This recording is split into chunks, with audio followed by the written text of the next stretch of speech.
Commemorating the 23rd anniversary of Alan Shepard's suborbital rocket flight, Paul and I are going to race rocket chairs, is that right? Fueled with dangerous liquid nitrogen down the hallway right out there on the 6th floor. I think it stacks up to about 1.5. 1.5 shows? Great shows. Good. But it will be great. It's going to be a solid show. Solid show. Those chairs, we go backwards, of course. You Yeah, forgot to mention it'd be that. exciting to do. Just straight into the wall.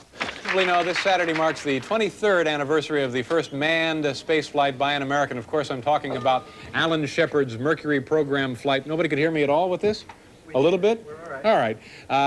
The Freedom 7 flight. In honor of that occasion, Paul and I, right here, will race our own rocket-propelled vehicles down the hallway here on the 6th floor. Before we do this, let me introduce you to the people who designed and developed and actually built the rocket-powered vehicles, Kathleen Ankers and Mr. Dan Blyer. Kathleen, tell us a little bit about the vehicle itself. Well, they're dual skateboards with a sleigh-based chair. Uh-huh.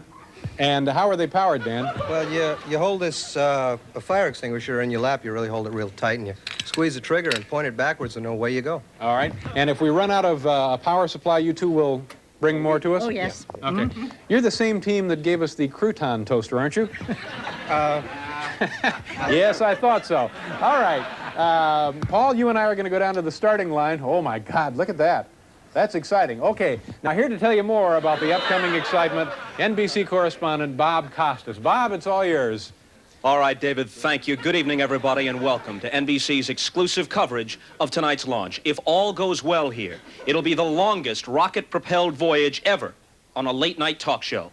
This launch will continue the tradition of American achievements in space, from the Mercury Pioneers through the Gemini and Apollo projects, the Space Shuttle, and finally now, the rocket chair, developed by Dr. Richard Brandt of New York University. Behind me, the rocket chairs rise into the evening sky. The white mist you can see is excess fuel being vented into the atmosphere. Now, if a craft runs out of fuel during the race, the pilot will jettison his main tank and switch over to a reserve tank with the help of his flight crew. Under no circumstances will the mission be scrubbed. The first pilot to cross the finish line is the winner. Now, of course, this mission could be quite hazardous. If a guidance system fails, a craft could deviate from its computed trajectory and smash into a wall.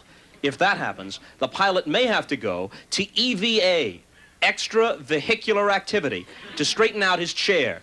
The countdown now is about to begin, so let's go to the launch pad for a look at last-minute preparations. You all set? Go with what? No, I'm ready. You, sure. Clear the area. Clear the area. 10, 9, Just move on. 8, 5. Take it to 5. 7, Just go to 5. 6, There we go. 5, There you go. 4, 3, 2, 1. Ignition.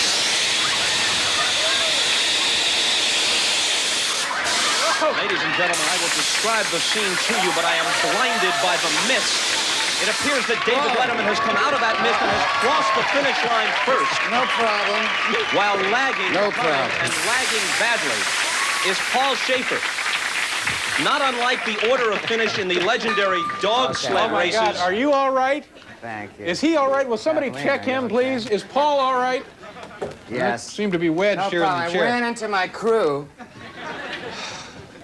There we go. Now, of course, they're painting my footsteps here on the floor. It's the standard procedure, the historic first steps back on terra firma. Dave, did you have any problem with the G-forces out there? Bob, let me just say, generally, this is the stupidest thing I've ever witnessed network money spent on. And frankly, I'm proud to be a part of it. Paul, are you all right? I'm just fine. I ran into Kathleen. She was coming to my aid, and we had a little spill there. Oh, brother, I don't know if you folks at home can feel the tension and electricity, but out here, it's, well, you describe it, Well, Bob. speaking of electricity, just in case there should be any after effects, on hand now from the late-night space program with chemically treated blankets is Al Frisch, and of course Al has the Tang, which you will need to invigorate Oh, yourself after this voyage. That's very nice, very thoughtful of you. Thank you, Bob, and thank you very much, me Al. get Paul, some go ahead and Tang whip right up now. some Tang there. All right. Well, that's pretty much it here, isn't it? I think that pretty much covers it unless How you've got many- something No, else. no, I'm pretty. How many tablespoons A is this? heaping. One heaping tablespoon? one, yeah, just heap it up there. 10. Let me ask you this, David. Any advice quickly for There you go. youngsters who might be watching tonight about the fundamentals of space travel? Just lay off the fried food, kids.